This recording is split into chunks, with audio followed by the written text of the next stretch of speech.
Hi everyone, welcome to our YouTube channel general studies for government jobs. তোমাদের যে সিডিপির analysis class হচ্ছিল, আজকে থেকে তোমাদের প্র্যাকটিস সেট আরম্ভ হবে। তোমরা যেখানে কমেন্টে জানাচ্ছিলে বারবার যে প্র্যাকটিস সেট করানো, প্র্যাকটিস এমসিকিউ করানোর জন্য।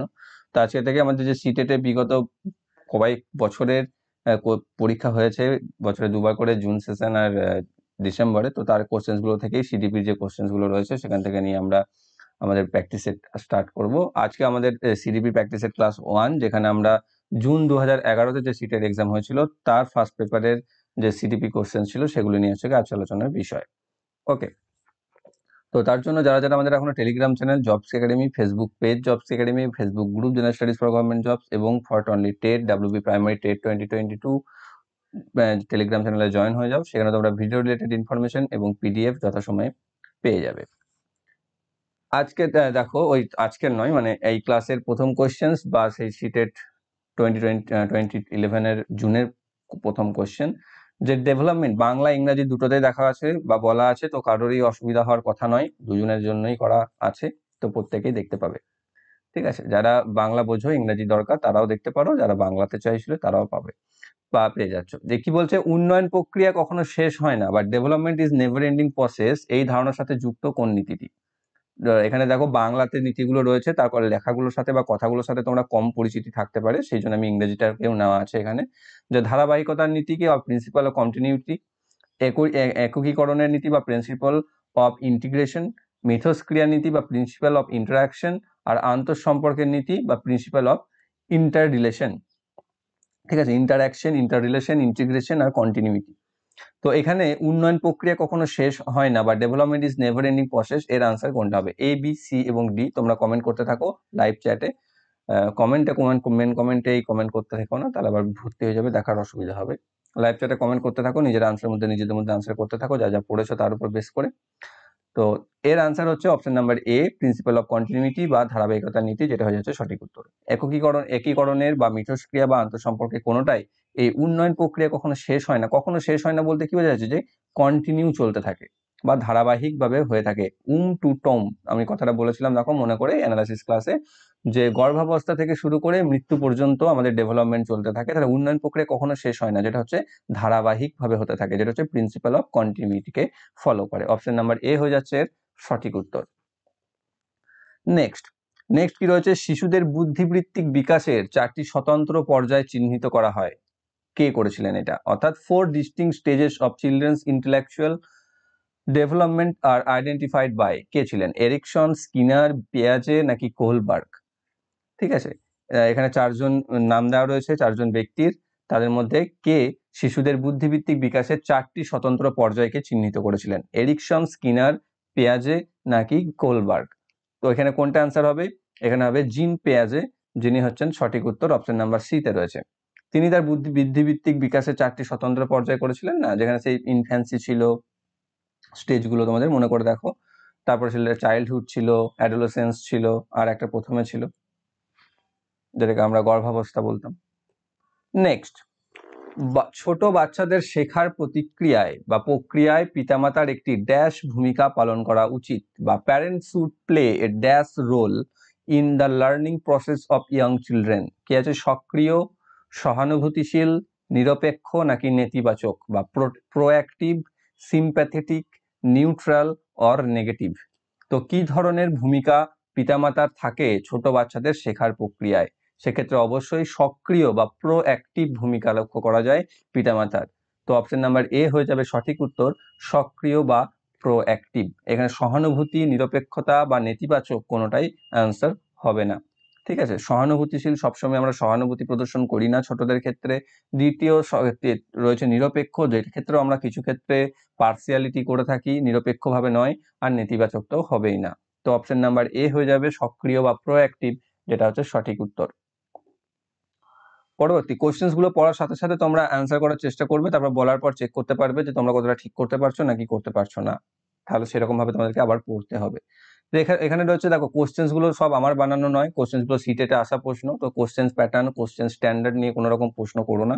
ঠিক আছে, যে কোশ্চেন প্যাটার্ন খুব কঠিন বা কোশ্চেন প্যাটার্ন খুব সহজ, আমি কোনোটাই বানাইনি। এখানে পুরোপুরি সিটেটের যে পরীক্ষা হয়েছে সেই পরীক্ষাতে যে কোশ্চেন এসছে সেই কোশ্চেন্সকে এখানে তুলে দেওয়া হয়েছে।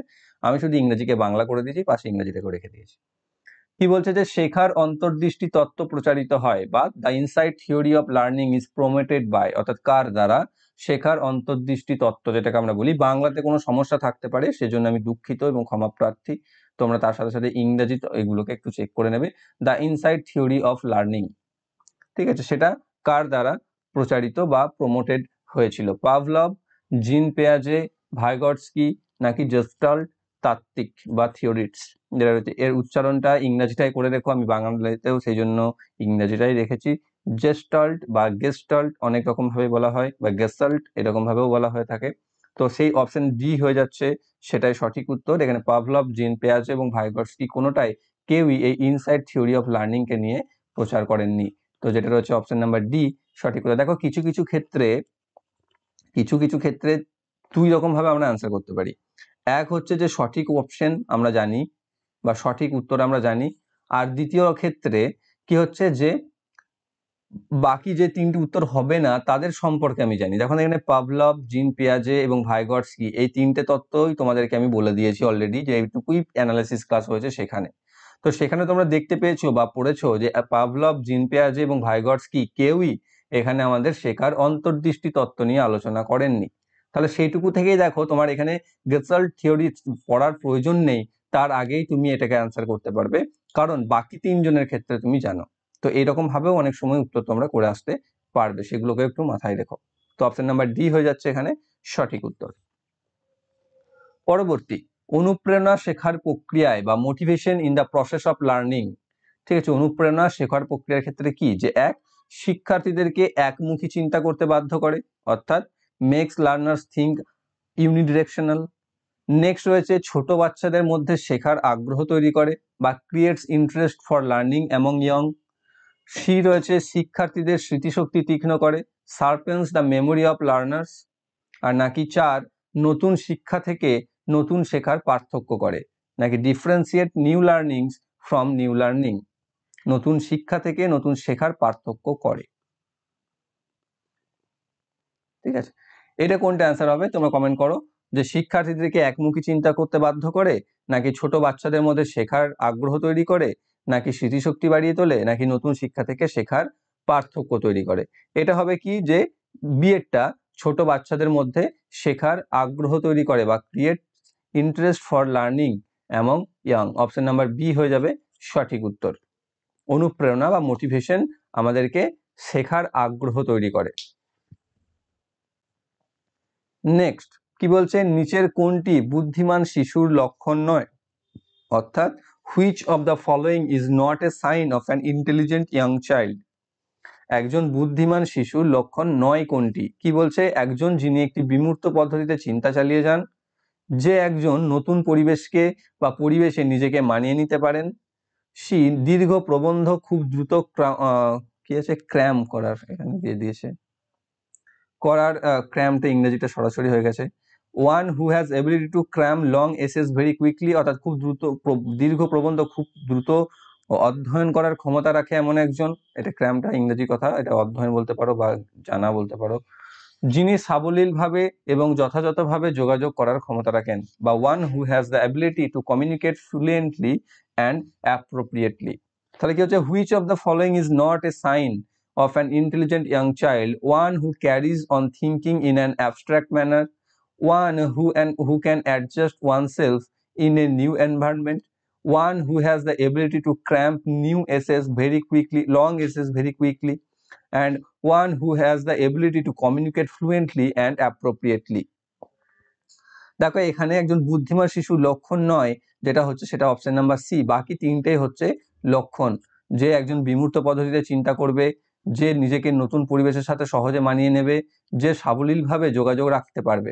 কিন্তু খুব দ্রুত কোনো একটি দীর্ঘ প্রবন্ধকে ক্র্যাম করে নেওয়া, সেটা কিন্তু কোনো বুদ্ধিমান শিশুর লক্ষণের মধ্যে পড়ে না। তো অপশন নাম্বার সি হয়ে যাবে এটির সঠিক উত্তর। নেক্সট, কোন জায়গা যেখানে শিশুর জ্ঞানীয় বিকাশ সর্বোত্তম উপায়ে সংজ্ঞায়িত করা হয়, বা which is the place where the children's cognitive development is defined in the best way, বা তোমাদের জ্ঞানীয় বিকাশ বা ব্রেন ডেভেলপমেন্ট, যেটা আমরা অ্যাকচুয়ালি বলে থাকি কগনিটিভ ডেভেলপমেন্ট, সেটা সব থেকে বেশি ভালো মতো ভাবে সংজ্ঞায়িত হয় কোথায়? অডিটোরিয়াম, বাড়ি, খেলার মাঠ নাকি স্কুল ও শ্রেণীকক্ষের পরিবেশ?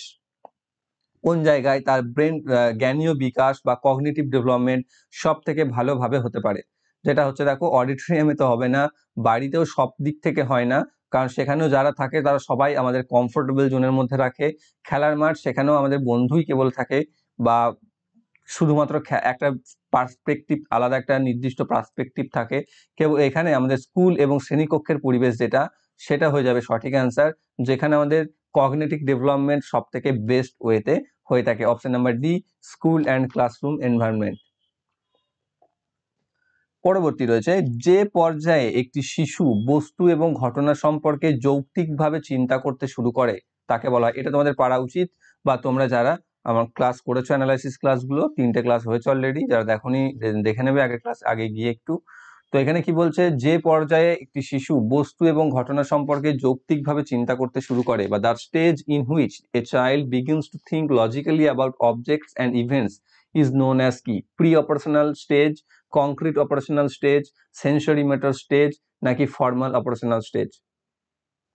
ঠিক আছে, এটা হচ্ছে ফর্মাল অপারেশনাল স্টেজ নাকি সেন্সরি মোটর স্টেজ নাকি কংক্রিট অপারেশনাল স্টেজ নাকি প্রি অপারেশনাল স্টেজ, অর্থাৎ কোথায় একটি শিশু বস্তু এবং ঘটনা সম্পর্কে যৌক্তিকভাবে চিন্তা করতে শুরু করে। বলেছিলাম দেখো যে তার আগে পর্যন্ত একটা শিশু তার চিন্তা বা এর পিছনে, ঘটনার পিছনে চিন্তা বা বস্তুর পিছনে চিন্তা বা লজিক বা যুক্তি খুঁজতে চায় না বা খোঁজে না, কিন্তু এই পর্যায় থেকে তারা যুক্তি খুঁজতে শুরু করে, যেটা হচ্ছে ল্যাটার চাইল্ডহুড পিরিয়ড, যেটাকে আমরা বলেছিলাম ল্যাটার চাইল্ডহুড পিরিয়ড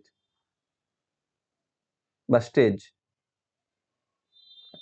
সেই ল্যাটার চাইল্ডহুড স্টেজটা কোন ইয়ার থেকে কোন ইয়ার হয়? দেখো 7 to 11 ইয়ার, যেটা রয়েছে অপশন নাম্বার বি তে সঠিক উত্তর, কংক্রিট অপারেশনাল স্টেজ।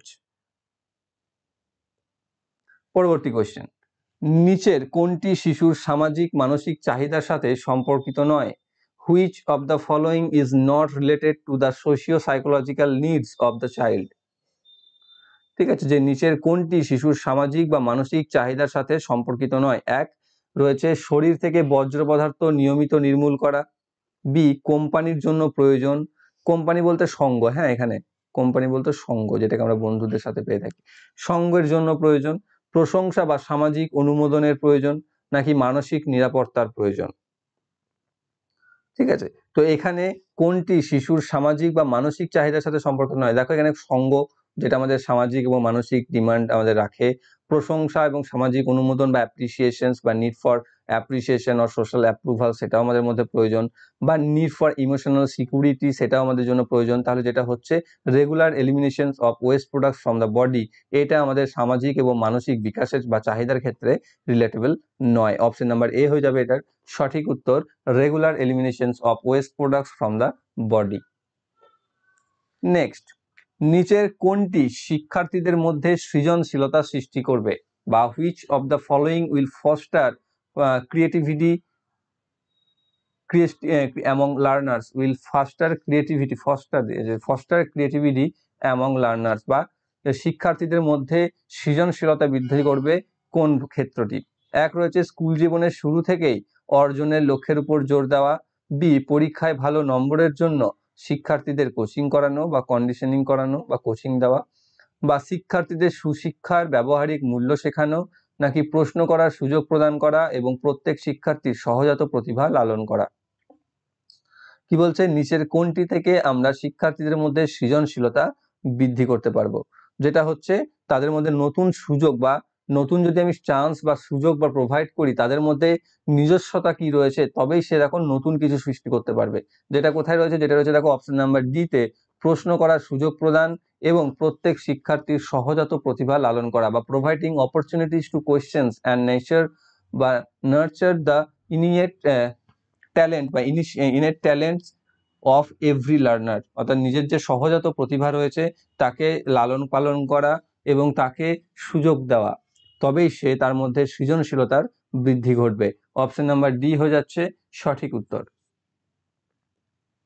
নেক্সট রয়েছে মাইন্ড ম্যাপিং বলতে কি বোঝো, বা মাইন্ড ম্যাপিং রেফার্স টু কি? মনের ছবি আঁকা, মনের কার্যকারিতা নিয়ে গবেষণা করা, বোধগম্যতা বাড়ানোর একটি কৌশল, একটি দুঃসাহসিক কাজের জন্য একটি কর্ম পরিকল্পনা। বা mind mapping refers to drawing the picture of a mind, researching and functioning of the mind, a technique to enhance comprehension, নাকি a plan of action for an adventure.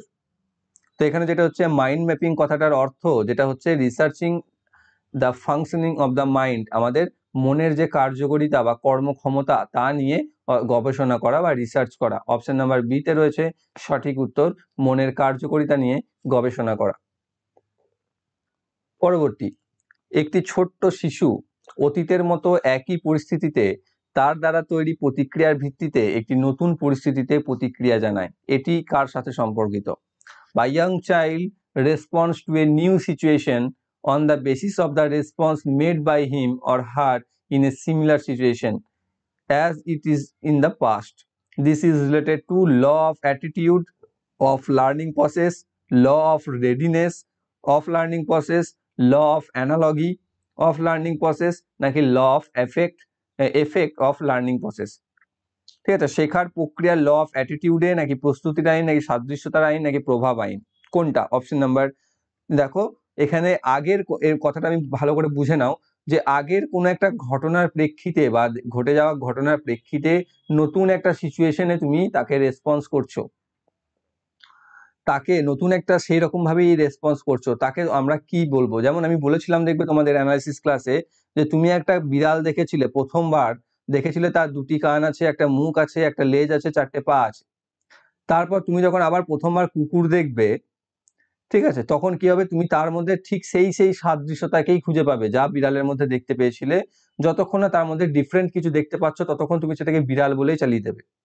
কারণ বিড়ালের মধ্যে তুমি যা যা বৈশিষ্ট্য দেখেছিলে, দুটো কান, একটা মুখ, একটা লেজ, চারটে পা, কুকুরের মধ্যেও ঠিক সেইগুলো দেখতে পাবো। কিসের ভিত্তিতে? সেটা সাদৃশ্যতার ভিত্তিতে, যেটাকে আমরা বলছি law of analogy of learning, of শিক্ষার সাদৃশ্যতার আইন। অপশন নাম্বার সিতে রয়েছে সঠিক উত্তর।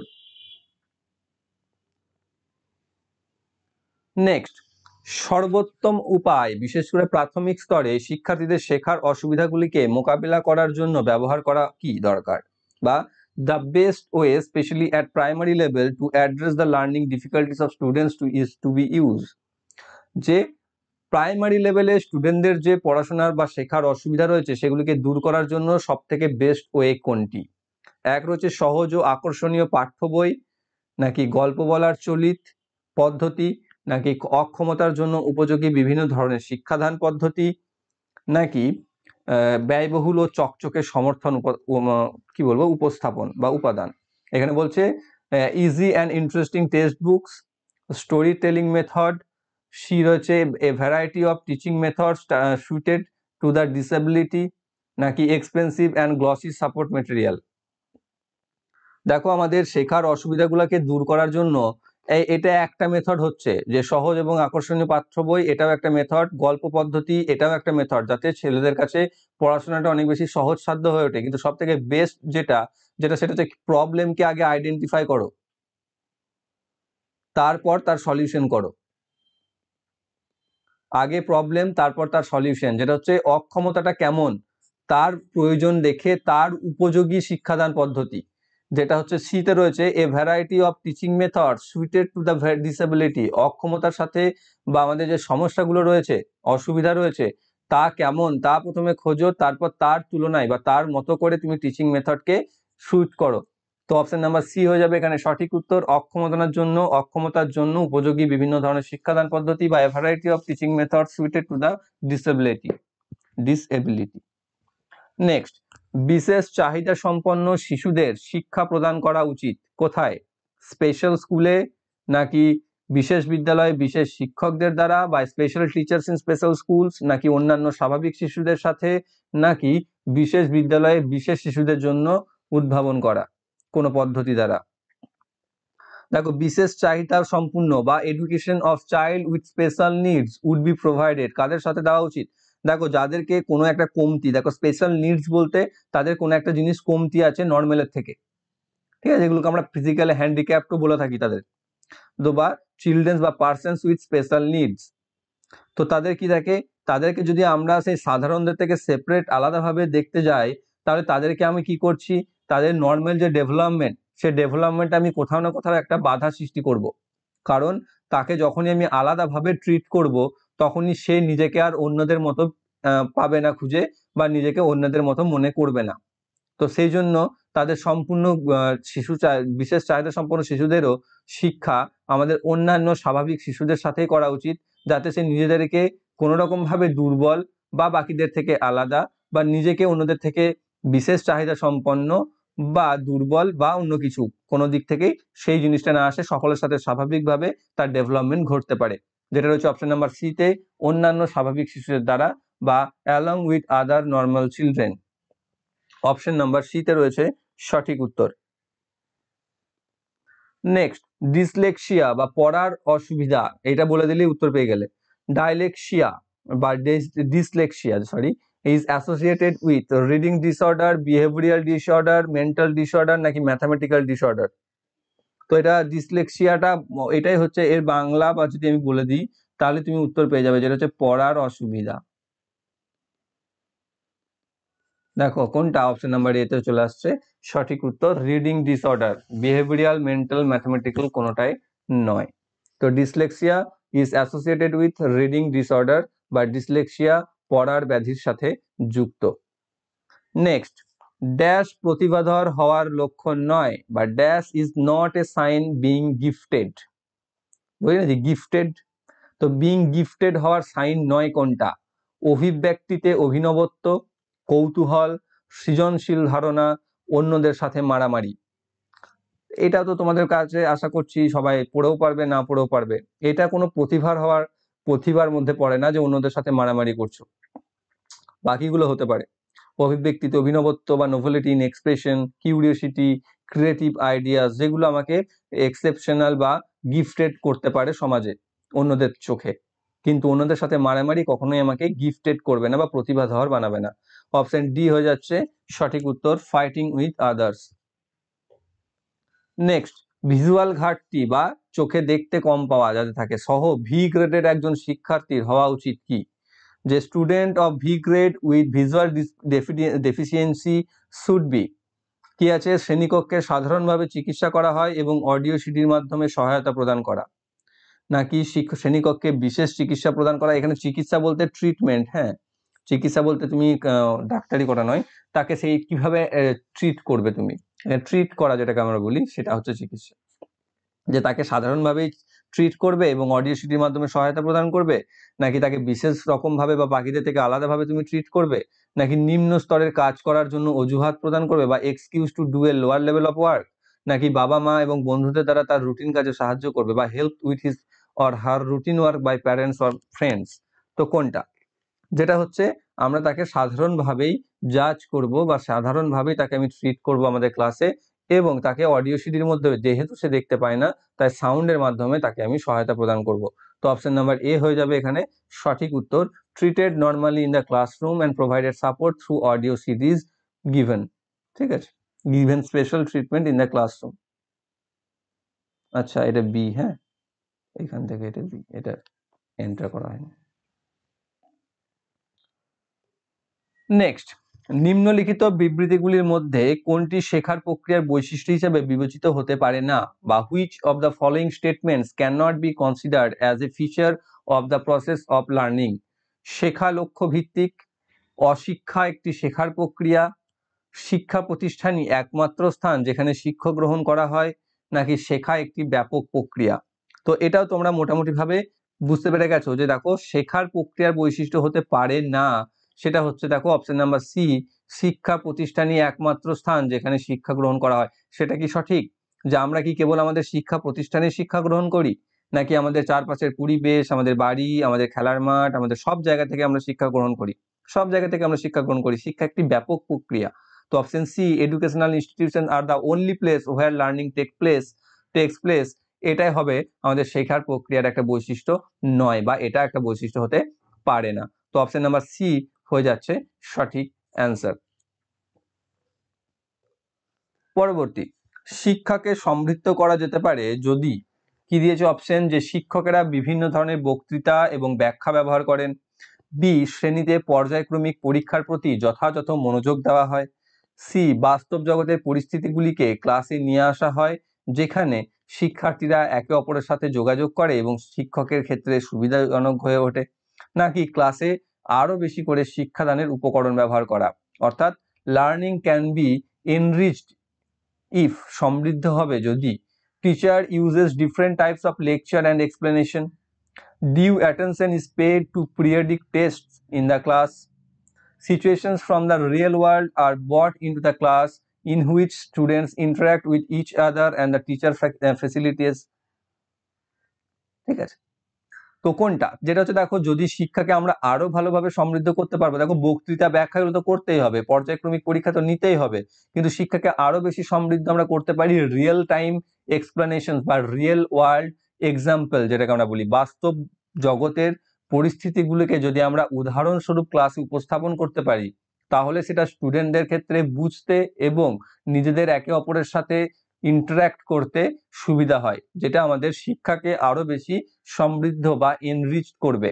অপশন নাম্বার সি হয়ে যাবে সঠিক উত্তর 19 নম্বরের।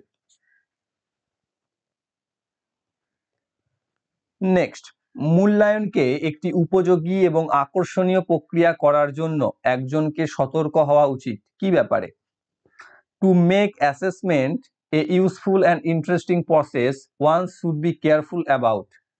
কি কি ক্ষেত্রে তাকে সতর্ক থাকা উচিত? এক, যে শিক্ষাগত এবং সহপাঠিক সীমানা পেরিয়ে শিক্ষার্থী শেখার বিষয়ে গঠন সংগ্রহের বিভিন্ন উপায় ব্যবহার করা, প্রতিক্রিয়া জানাতে প্রযুক্তিগত ভাষা ব্যবহার করা, বিভিন্ন ছাত্রদের মধ্যে কম্পেয়ার করা, ছাত্রদের বুদ্ধিমান বা গড় শিক্ষার্থী হিসাবে চিহ্নিত করা।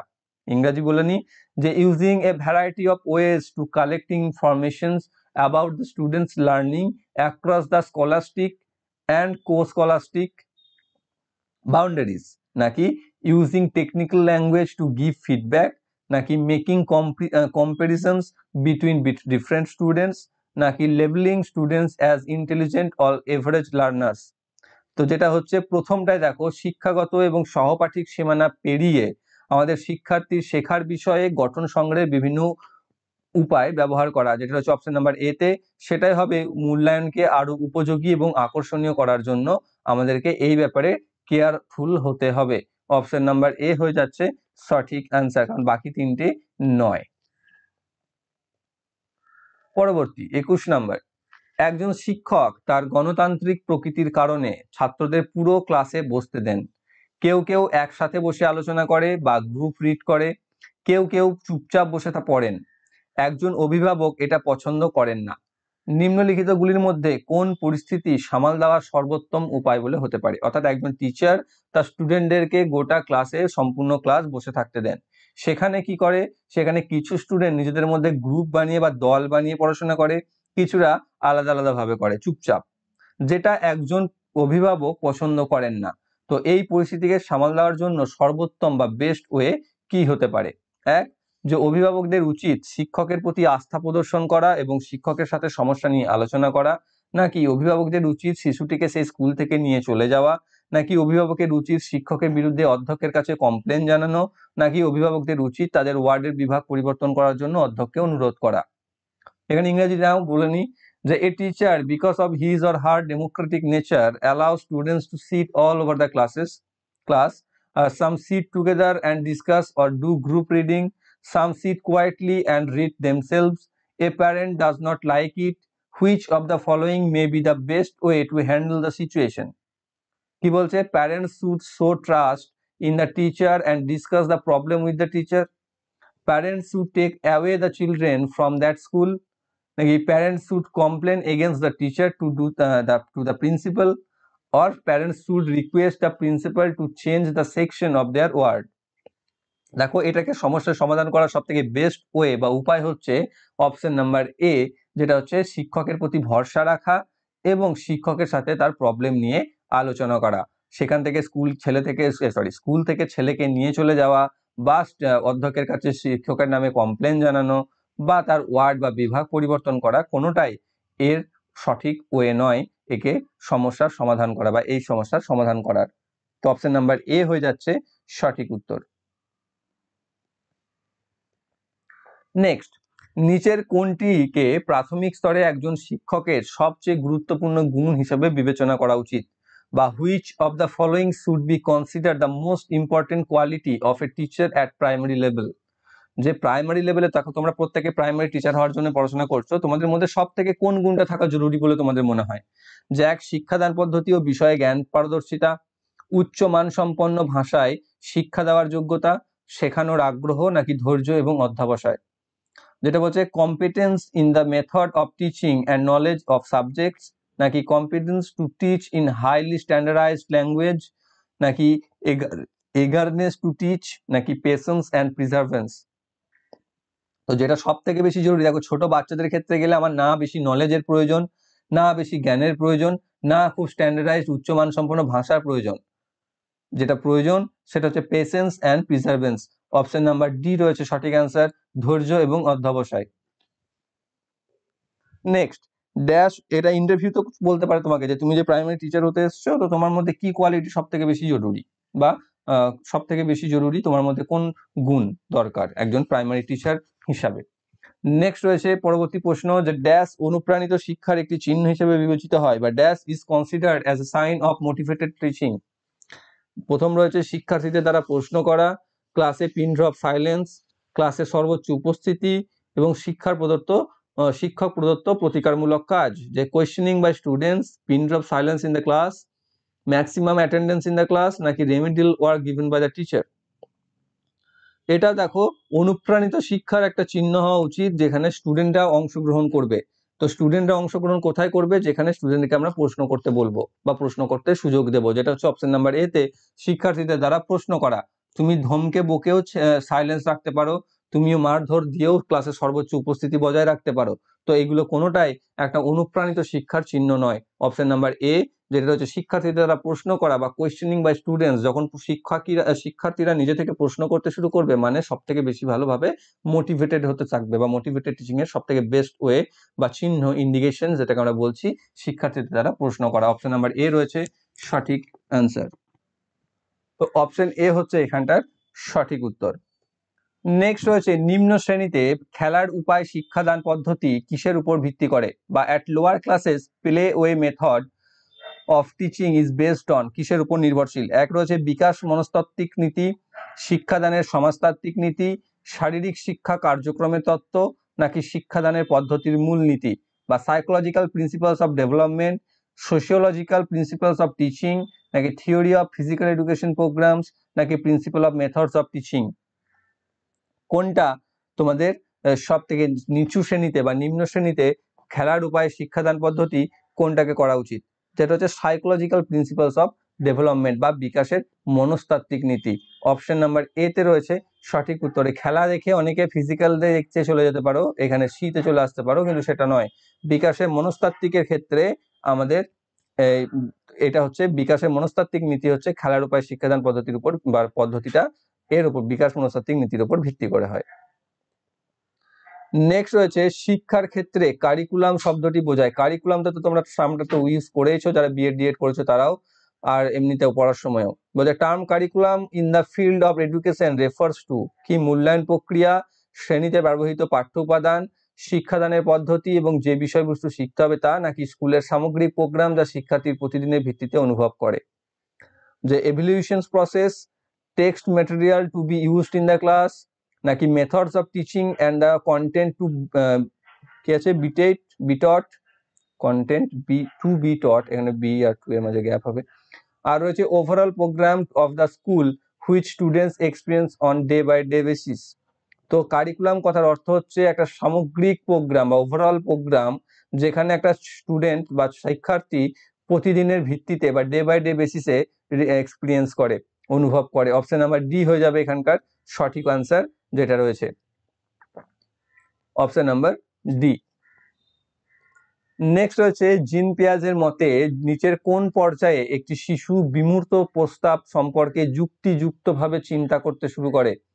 যুক্তিযুক্ত, দেখো এর আগে একটা কোশ্চেন পেয়েছিল যেখানে ওই স্টেজগুলোকে পেয়েছিলে। মানে অ্যাকর্ডিং টু পিয়াজে, at which of the following stages does a child begin to think logically about abstract propositions? Sensory motor stage, তারপরে রয়েছে কি প্রি অপারেশনাল স্টেজ, এখানে বাংলাতে চলে আসছে উল্টো হয়ে, কংক্রিট অপারেশনাল স্টেজ নাকি আনুষ্ঠানিক অপারেশনাল স্টেজ বা ফর্মাল অপারেশনাল স্টেজ? তো যেটা হচ্ছে সম্পূর্ণ বা কোন পর্যায়ে একটা শিশু বিমূর্ত প্রস্তাব সম্পর্কে যুক্তিযুক্তভাবে চিন্তা করতে শুরু করে, সেটা হচ্ছে অপারেশনাল স্টেজ, আনুষ্ঠানিক অপারেশনাল স্টেজ বা ফর্মাল স্টেজ, FORMAL লেখা আছে এদিকে। ফর্মাল অপারেশনাল স্টেজ যেখানে 11 বছর এবং বা যেটাকে আমরা অ্যাডোলেসেন্ট স্টেজ বলে থাকি অন্য দিক থেকে দেখতে গেলে, অ্যাডোলেসেন্ট স্টেজ, সেই স্টেজে আমরা বিমূর্ত প্রস্তাব সম্পর্কে যুক্তিযুক্তভাবে চিন্তা করতে শুরু করি। নেক্সট রয়েছে, একজন শিক্ষককে তার ছাত্রদের সম্ভাব্যতা বোঝার চেষ্টা করা উচিত। নিচের কোন ক্ষেত্রটি এই উদ্দেশ্যের সাথে সম্পর্কিত? অর্থাৎ স্টুডেন্টদের মধ্যে কি সম্ভাব্যতা রয়েছে তা একটা টিচারকে জানা প্রয়োজন বা টিচারের জানার চেষ্টা করা উচিত, এবং এই জানার চেষ্টাটা জানার উদ্দেশ্য কি?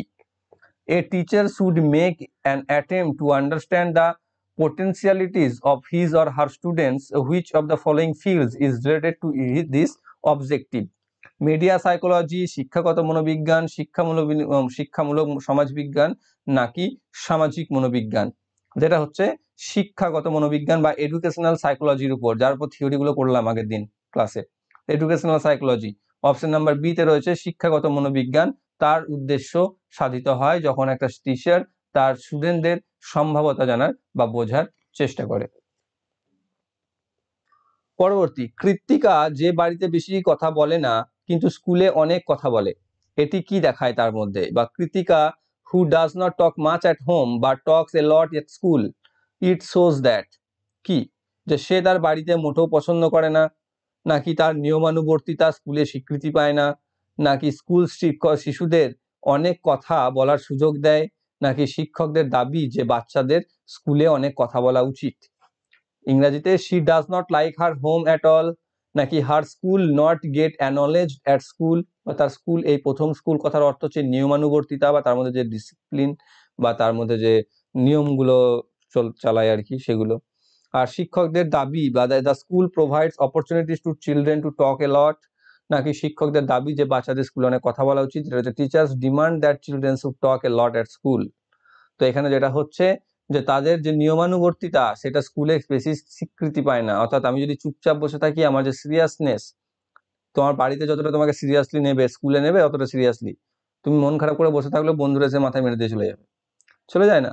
তো সেক্ষেত্রে সেই সুযোগটা তুমি ওখানে পাবে না যেটা তুমি ঘরে পাচ্ছ।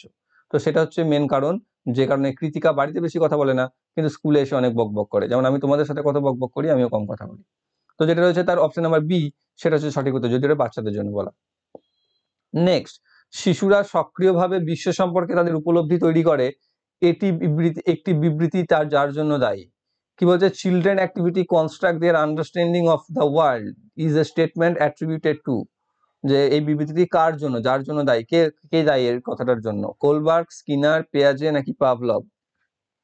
ঠিক আছে, এইটার কথাটার জন্য দায়ী হচ্ছেন পেয়াজে, জিন পেয়াজে, যে শিশুরা actively construct their with their understanding of the world, বা শিশুরা সক্রিয়ভাবে বিশ্ব সম্পর্কে তাদের উপলব্ধি তৈরি করতে সাহায্য করে। এই বিবৃতির জন্য দায়ী হচ্ছেন জেন পেয়াজে। অপশন নাম্বার সি তে রয়েছে সঠিক উত্তর। নেক্সট অ্যান্ড লাস্ট, যে নিচের কোন পর্যায়ে শিশুরা তাদের সমবয়সী গ্রুপের সক্রিয় সদস্য হয়? যেটাকে আমরা বলি হয় যে গ্যাং এজ, যেটাকে আমরা বলতে পারি অনেক সময়, গ্যাং বলবো না, ঠিক আছে, pre gang age, school age পরবর্তী ক্ষেত্রটা, ঠিক আছে, হ্যাঁ স্কুল এজ বলতে পারো, যেটাকে আমরা বলি যে ঠিক স্কুল এজের পরবর্তী ক্ষেত্রটা, যেটা আমরা শৈশবকাল, এটা শৈশবকাল চলে এসছে, এটা হচ্ছে প্রাক শৈশবকাল, যেটা হচ্ছে আর্লি চাইল্ডহুড, ইংরেজিতে দেখতে পাবে। আর এখানে রয়েছে শৈশব বা চাইল্ডহুড, রয়েছে বয়ঃসন্ধিকাল বা অ্যাডোলেসেন্স নাকি প্রাপ্তবয়স্কতা। যে সব থেকে বেশি দেখবে আমাদের মধ্যে বন্ধুত্ব বা বন্ধু তৈরি হয় বা বন্ধুর মধ্যে সক্রিয় সদস্য হয়ে উঠি আমরা, সেটা হচ্ছে কি সমবয়সী গ্রুপের মধ্যে, যেটা হচ্ছে বয়ঃসন্ধিকালে। অপশন নাম্বার সি তে রয়েছে সঠিক উত্তর অ্যাডোলেসেন্স। যে in which of the following stages do children become active member of their peer group? যেটা হচ্ছে অ্যাডোলেসেন্স বা বয়ঃসন্ধিকাল, যেটা হচ্ছে 11 to 20 অ্যাপ্রক্সলি। তো এটা হচ্ছে এজ আমাদের, যেটাকে আমরা পিয়ার গ্রুপের মধ্যে থাকতে বা অ্যাক্টিভলি পার্টিসিপেশন নিয়ে থাকি। তো অপশন সি হয়ে যাচ্ছে সঠিক উত্তর। তো এই ছিল তোমাদের সিটের জুন 2011 একটা ফার্স্ট পেপারের একটা সেট। আশা করছি তোমাদের বেশ কিছু জিনিস ক্লিয়ার হয়েছে এবং এখান থেকে তোমরা পেয়েছো, নিজেদের দেখতে পাচ্ছ। এরকম সেট প্র্যাকটিসের তোমরা প্র্যাকটিস করতে থাকো, আশা করছি ভালো লাগবে। তোমাদের ভিউ এর উপর বুঝতে পারবো যে কিরকম ভালো লেগেছে না লেগেছে, এবং সেরকম ভাবে ঠিক হবে যে ভবিষ্যতে ক্লাস কতটা হবে কি না হবে। তোমরা বেশ কিছুজন তো দেখছো, কিন্তু যেটা দেখার তুলনায় অনেক কমই দেখছো, সেজন্য আমাদেরও ইন্টারেস্ট আসছে না ক্লাস করানোর ক্ষেত্রে। তো এবার দেখো তোমরা ঠিক করো কি করা উচিত বা কি করা উচিত নয়। তো আশা করছি তোমাদের ভিডিওটি ভালো লেগেছে। যদি ভিডিওটি ভালো লেগে থাকে তাহলে অবশ্যই লাইক করো, কমেন্ট করে জানাও এবং বন্ধুদের শেয়ার করো যারা যারা পরীক্ষা দেবে বা পরীক্ষার জন্য প্রস্তুতি নিচ্ছে। আর যারা যারা চ্যানেলটা নতুন রয়েছে চ্যানেলটিকে সাবস্ক্রাইব করে বেল আইকন কল করে রাখো, যাতে ভবিষ্যৎ ভিডিও নোটিফিকেশন এবং আপডেট সকলের আগে পেয়ে যাও। Thank you for watching.